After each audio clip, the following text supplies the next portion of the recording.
We recently hired a new property manager for our company, and we've been training her in all aspects of our business. That includes systems and processes that we use, but it also includes getting to know all the properties in our portfolio as well as we do. We've been meeting her on site at all of the properties in our portfolio and showing her around and letting her in on all of the different quirks of the house. We've been also going over a basic list of things to check at each property during the inspections, and we're going to share that list with you today. Short-term rentals tend to see a lot of wear and tear, and it's our job as property managers to make sure that the house is looking just as nice as the listing photo. What that means is that every now and then there's certain amenities and things at the house that are going to need a refresh. And here are 9 things that you might want to take a closer look at your property to see if you need to do any refreshes as well. Look at them renovations! The first thing you should take a look at is your linens. In our case, our cleaners do a pretty good job about communicating to us when they find stains that won't come out or things like that. But it's a good practice a few times a year to spot check them yourself to look for issues that they may have missed. This process is a little bit time consuming, but not at all difficult. We're just taking every piece of linens out of the supply closet, unfolding them, and looking really closely for any stains or rips or fraying. And we're also making sure that we have 2 sets of everything per bed. After we've checked everything, if we find anything bad, we'll toss that. Then we refold, or sometimes Kylie refolds the fitted sheets because I can never get those to look right. But we'll refold everything, organize it, put it back in our supply area. And anything we do find that we're short on after inspecting, we'll make an order for more. We find that we go through pillowcases faster than we go through full sets of sheets, but we found a 12-pack of pillowcases online that are the same shade of white as the sheets that we buy, and it's nice to have that spare set of pillowcases in the closet in case the cleaners need to pull from it. And as a side note, everything we're talking about today can be accessed in our free sample inventory, which you can access at arrivals.com/inventory. While we're in the supply closet, we're also taking a look at towels, and again, we're looking for anything with stains or rips or fraying, and also the towel counts for each towel type. We generally leave out bath towels, hand towels, washcloths, and then black makeup washcloths. And the total quantities that we usually buy for a property are 4 times the maximum occupancy. For every guest stay, we're leaving out 2 bath towels per person and also 2 washcloths per person, so 1 regular and 1 of the black makeup washcloths. And then for hand towels, we'll usually leave 2 times the number of sinks in that bathroom. If it's a bathroom with a single sink, that means 1 hand towel on top of the sink or on a towel holder and 1 underneath the sink. And for dual sinks, that'll mean 2 on the countertop and 2 underneath. So that's what we leave out for each guest when they get to the property, but we also like to have a spare set of all of that stored away in the supply closet. 4x the max occupancy may sound like a lot of towels, and sometimes it is a lot of towels, but we often find that our cleaners are crunched for time and that cycling through laundry is a limiting factor in their ability to do a turnover. And often we have same-day turnovers, especially in our busy season here. Sometimes cleaners will need to take that laundry off-site to complete it, so the spares definitely save the day there. Or another real life example, last week we had a dryer go completely dead on a cleaner during the middle of a turnover, so she wasn't able to dry anything at the house. So thankfully we had a spare set of linens and towels in the supply closet that she could pull from, and then she could just take everything away to bring it back next time. These people have so many towels. So after you're done with that supply closet check, head to the kitchen, take a look at what's in your cabinets. Sometimes you kind of lose track of what you have, and it's also a good opportunity to check and wipe everything out. When it comes to dishes and cups and silverware, we like to have 2 times the max occupancy of the house. So for example, if your house sleeps 6 guests, then we would have 12 plates, 12 bowls, 12 cups, and so on. Aside from physically counting things to make sure you have the counts that you want, we also go through and look for chips or cracks or blemishes and replace as needed. Guests can be rough on things, we found, and we don't want to leave out chipped dishes, for example.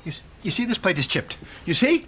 After inspecting your kitchen cabinets, maybe you find a couple things to replace, or maybe you find that everything is up to the counts that you want and in good condition. In that case, take a look at our sample inventory. Maybe you'll find something like a kitchen electric that you don't have, like a slow cooker or a blender. It's a good time to add those things. Or maybe it's adding outdoor dinnerware or like appetizer trays if your property has outdoor seating. After you're finished in the kitchen, it's time to look at all the upholstered and carpeted surfaces of your property. If your carpeted floors are looking looking a little haggard, maybe it's time to bring in a professional and have them cleaned. Or if there's just a couple of spots, maybe you can do it yourself. We're big fans of the cleaner brand Folex for spot cleaning on upholstered surfaces and carpet. You just spray it, let it sit for a few minutes, and then blot it to clean, and usually most stains will go away. But if there's something tougher, sometimes we'll bring out our Upholstery extraction cleaner. This is something that we purchased a few years ago, and we use it all the time at the properties that we manage or own, and also at our own house, because we have small kids who, even though we have a rule that they're pretty good at following, that we don't eat in the living room, they tend to still sit on the couch with like sticky hands and stuff on their faces. We'll leave a link to that extraction cleaner we use in the description below. Your hands are filthy. After you have your couch nice and clean, sit down on it and turn on your TV and check and see if there's any updates to the software. Sometimes we'll find, or a guest might tell you, that the TVs are slow or kind of laggy, and keeping the software up to date should keep them running smoothly. We like TVs with the Roku interface already built in, and those TVs are generally good at keeping themselves up to date with their software, but it is always good to go back in and check. And there's many other brands that don't update automatically, so this is a good thing to stay on top of. Going back to the subject of cleaning, next we'd like you to take a good look around your property and see if it might be in need of a deep cleaning. We like to schedule the deep cleanings quarterly, but at a minimum, we try for 2 times per year. This is a time where you task your cleaners with really going above and beyond what they would normally do at a turnover cleaning. The cleaning team will move all of the furniture and clean underneath it and behind it. This is the time they're checking baseboards and the window tracks. There are times though where you're in between those deep cleanings and you'll notice things that you don't want to wait on. For example, a few weeks ago, we were inspecting a property and we noticed the baseboards looked extra dirty, but the rest of the house didn't really seem like it needed a deep cleaning. So we just tasked our cleaners when they came back the next time to take some extra time and clean those baseboards. We also wanted them to clean the baseboards because we noticed that there were a lot of wall scuffs, and we figured it was about time to come around with touch-up paint, and if the baseboards were clean, we could touch those up as well.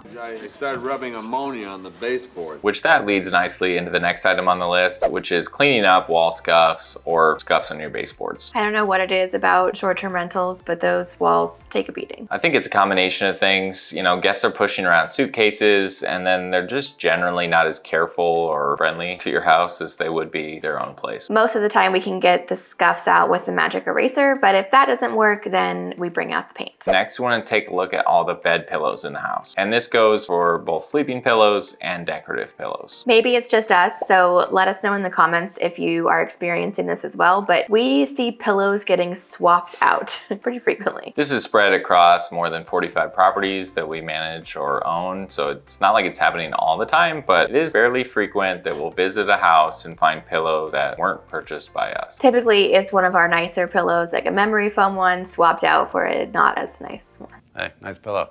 If you want to take a look at the pillows that we like to buy, take a look at that sample inventory list. In addition to the sleeping pillows, we're also taking a look at the decorative pillows, both on beds and on the couch, making sure there aren't any stains that we could either spot clean or we need to replace the pillow if it's looking too worn. And finally, something that might need a refresh at your short-term rental property is the outdoor furniture. We are in a desert market and the sun is extremely harsh on outdoor furniture, especially wood furniture. We prefer to buy things that aren't made of wood if they see a lot of direct sunlight. And if they are made of wood, we try and stay on top of annual coats of wood sealer. Sun exposure won't be as big of a deal in other markets as it is in ours, but maybe you have other elements to consider like salty air by the ocean or snow in higher altitude markets. At our San Diego property, we see a lot of salt air exposure, so we do tend to buy wood products there because the metal ones will rust very quickly. But regardless of what climate your properties are in, take a good look at your outdoor furniture and see if anything needs to be repaired or replaced, or if there's any preventative maintenance you could be doing, like the sealer coats. Cushions are another area of outdoor furniture that just don't last long. Take a look at those, clean them, maybe wash the covers, or replace them if they have rips or stains. I could tell that was a pain point for you with the way you went cushions. I don't like cushions. Try and avoid cushions in our desert market if we can too, and just have, you know, woven surfaces or things like that that are longer wearing. Cushions? Everybody likes to sit on cushions. All right, those are all of our tips for today. Be sure to give this video a like if you found it helpful, and we're going to link another video on screen we think you might want to check out next. Thanks for watching. We'll see you in the next video.